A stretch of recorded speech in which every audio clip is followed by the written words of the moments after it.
Hi there. In today's episode, I will show you how to shape mouthguards, what mistakes to avoid, and how to make sure the mouthguard fits securely on your jaw.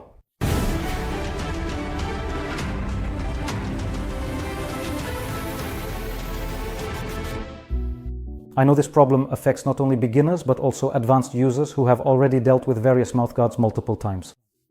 This is because until recently, many mouthguards, practically all mouthguards on the market, were made from a single type of material. Today, there are many more types of mouthguards available. Manufacturers use different materials to produce these mouthguards. There are also various designs, often combining different materials. These materials are often both harder and softer types, and here the molding process doesn't look the same for every mouthguard. That's why the fact that a certain molding method has worked so far for one model of mouthguard doesn't necessarily mean that when you buy another mouthguard made from a different material or with a different design, it will be molded in exactly the same way. That's why today, even though there are already plenty of guides like this on the internet, I'm going to show you a guide that will work for most materials and most models of mouthguards. So if you've ever had trouble with this, or you're currently at the stage where you want to mold your mouthguard, I think you'll find a lot of valuable information here. All right, so let's get started. What will we need? We'll need one container with cold water, another container for hot water, and something to put the mouthguard in and take it out with. I use a fork, but you can use a spoon. I prefer a fork because it allows me to check the hardness of the mouthguard and assess whether it's soft enough to start the molding process. And here is where the first basic mistake begins, which many people make, namely, they don't pour water into a glass container, but instead, for example, just drop it into a steel pot in which the water was heated. Here you need to remember that when heating water, especially on a gas stove, it often happens that the sides of the pot become very hot. If you drop in a double layer mouthguard or one with some prints, there's a high chance that the mouthguard will stick to the side of the pot, especially since many people put it into the hot container while still continuing to boil the water. Here there's a high probability that at some point it will touch the sides of the container and by sticking to it, get damaged. So this is the first mistake that is often made, and I really strongly recommend boiling hot water in a separate vessel and then pouring it into the glass container. I already have some water prepared here. I'll heat it up a bit more because it's important for it to be as hot as possible. Temperature, so if it has already cooled down to, let's say, 80 degrees, then it's worth reheating it so that it's close to 100 degrees, which is the boiling temperature. Once we have this boiling water, we pour it into one of the containers, and then we drop in our mouthguard. And now, how long do you actually have to wait for the mouthguard to soften? Here, it's a good idea to check, for example, with a fork to see how much the mouthguard has softened. The time here can vary because the time will be completely different for a mouthguard made only from EVA material. It will be a bit different in the case of combined materials. This is the case with gel mouthguards, where you have a harder outer material and a softer inner material, and it will look different again with TPA mouthguards, which become soft very quickly, and in fact, after 15 to 20 seconds, they're already soft enough that you can start the molding process. Since there isn't a single universal way to determine the exact time, the best approach is really to do a test yourself. So once you put the mouthguard in, you check with a fork to see if it's already soft enough. Here I can already see that the mouthguard has become very soft, very flexible. I can leave it in for a little while longer. But, you know, the instructions are one thing. The instructions usually say 30 seconds, sometimes a minute, sometimes 2 minutes. But really, it's just a general idea of how it should look, so it's always best to do your own test here. If, let's say, a fork goes easily into the guard, that means it's already soft, right? It's already stuck on, you can see it's become quite soft. And here's another thing. It's very often recommended that after taking the mouthguard out of the hot water, you put it into cold water for a moment to cool it down a bit. This is done to prevent burning your gums, because when you take the mouthguard out of hot water, it can be very hot. To be honest, I often skip this step. Of course, you can do it, but I often skip it because it doesn't really burn my gums, and I realize that if I leave the mouthguard in cold water for too long, it will lose its flexibility and it will be harder for me to shape it. But to make sure everything is done according to the manufacturer's recommendations, once we see that the mouthguard has become soft, we can see it's soft, the fork went in easily, I very quickly, literally for a second, put it into cold water and then start the molding process. Here, it's worth noting that when molding the mouthguard on your teeth, it's important to follow certain steps. At first, you bite down, clench your jaw, and it's very important not to bite down too hard, because if you do, you might damage the mouthguard. Remember, it's still very soft at this stage, so if you bite down too hard, you might bite through it, and then the mouthguard either won't serve its purpose because during an uppercut, your lower jaw will hit your upper teeth, or it will be completely destroyed and you'll have to try to reshape it from scratch to repair the damage. So remember, you should press your teeth together, but not too hard so you don't damage the mouthguard. Another thing is, after clenching your teeth, after a second or two, you start pressing both the front part of your teeth at the front and also using your thumbs at the back of your teeth to start shaping the mouthguard. We shape it, let's say, for about 10 to 15 seconds, and don't expect, and this is a very important point because many people overlook this and think that it's impossible to shape the mouthguard. It's not like at this stage the mouthguard will already stay on your upper jaw and won't fall off. Of course, it might happen that at this stage you shape it well enough that it doesn't fall off, but in most cases that won't be the case. But I'll tell you more about that in the next steps. For now, I'm moving on to shaping my own mouthguard. So I take it out of the hot water, you can see it's already quite flexible, then briefly into cold water to cool it down, and I start shaping it.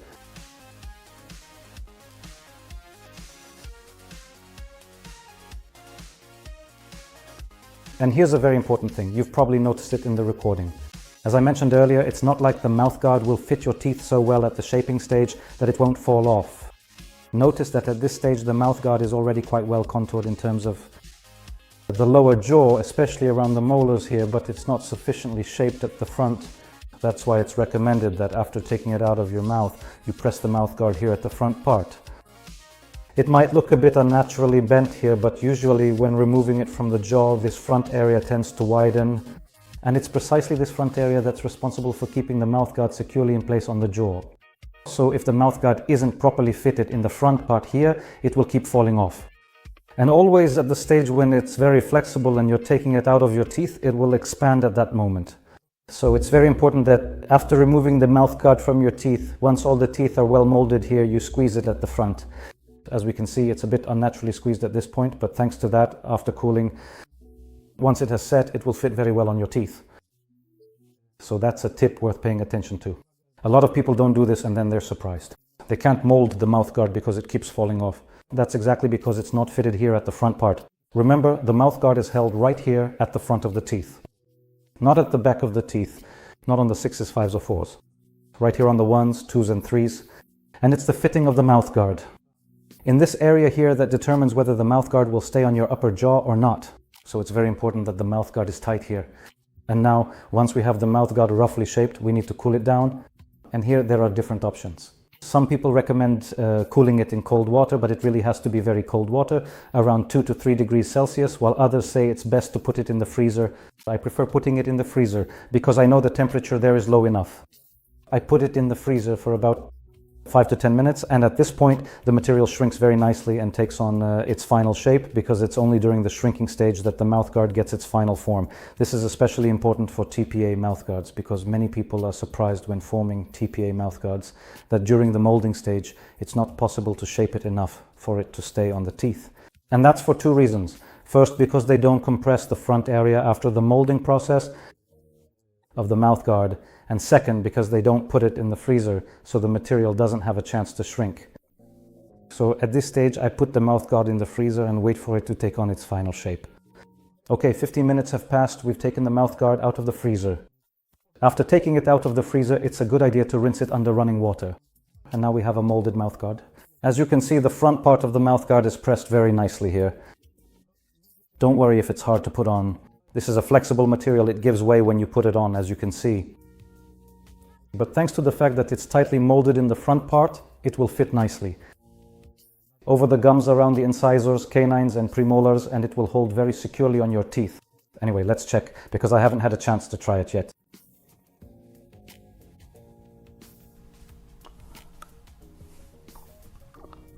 As you can see, it holds really well, and even when pressing down from above, it's a bit difficult to take off. Take a look again.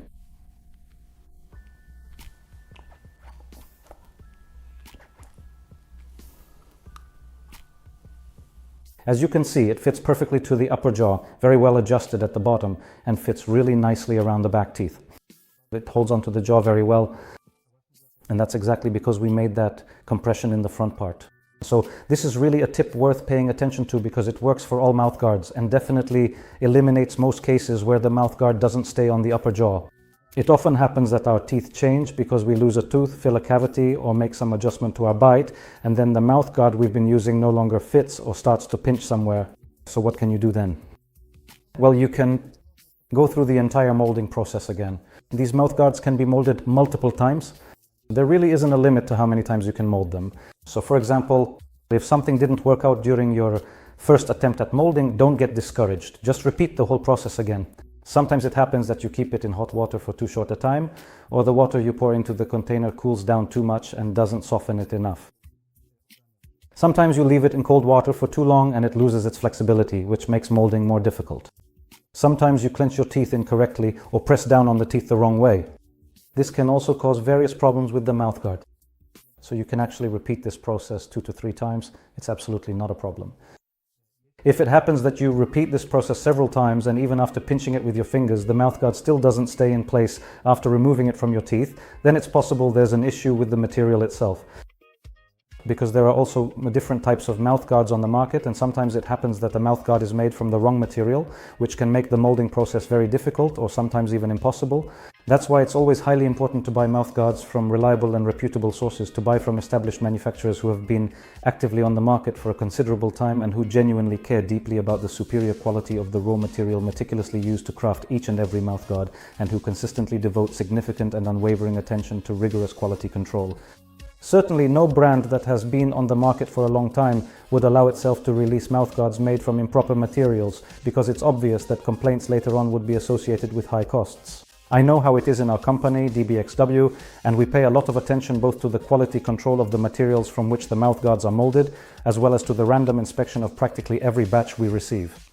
So remember that it can happen that despite proper molding, the process might not succeed, and in that case, you really need to look for the cause in the mouthguard itself. However, I think that's only about 2 to 3% of cases. In the vast majority of cases, the reason why the mouthguard doesn't stay on the jaw or is poorly fitted is actually due to mistakes made during the molding process.